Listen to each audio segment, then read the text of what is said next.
everyone, and welcome to this Math OD1 video.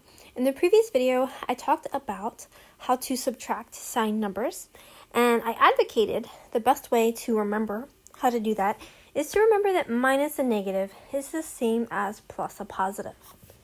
So in the previous video, we did these 4 examples. I'd like to take a few moments and do a few more. Okay. So as I'm looking through these, I like to recognize or look for the places where I have 2 negative signs right adjacent to each other with no number in between.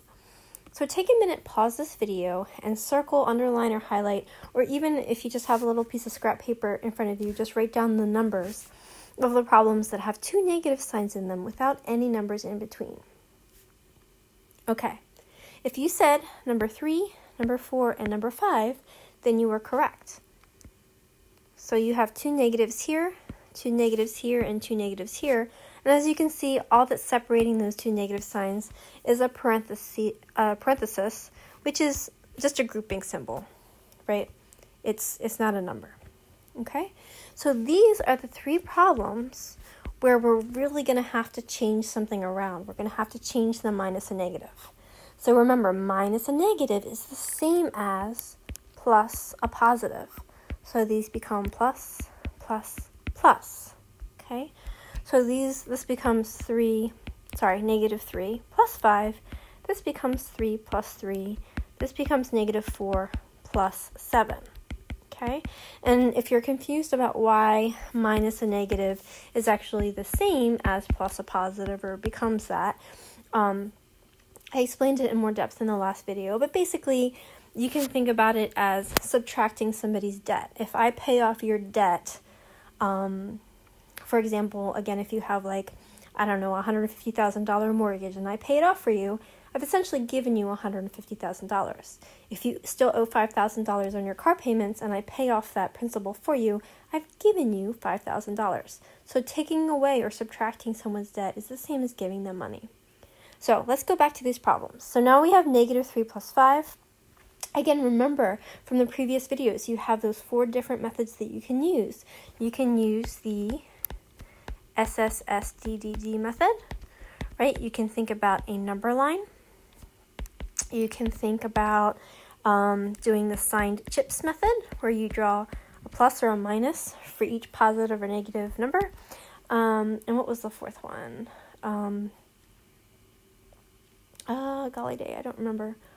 And there's a 4th method also that I just created in my previous videos. Okay, so again, you can use any of those 4 methods. My suggestion would not be to ping pong back and forth between them. I would say pick the method that fits you the most, that works and makes the most sense to you, and then just stick with that. Oh, the 4th one is the money method, that's right. Okay, so let's use the money method for these. So this is like you owe $3 and then you make 5. Okay, so you have to use the first 3 of those dollars to pay off your debt, and after you pay off your debt, you still have $2 left over.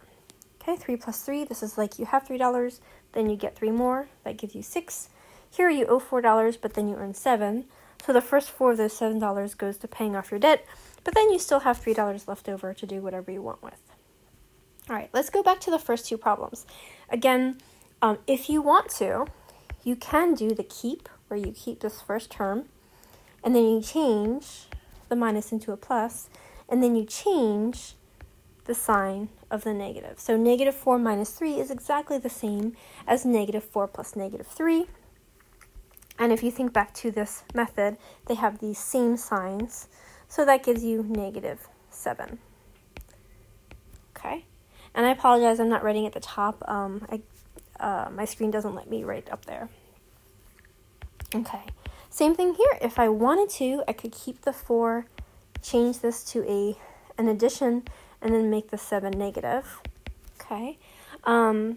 Here, again, using the SSSDDD method, you can see that they have opposite signs, so I'm going to find the difference between them.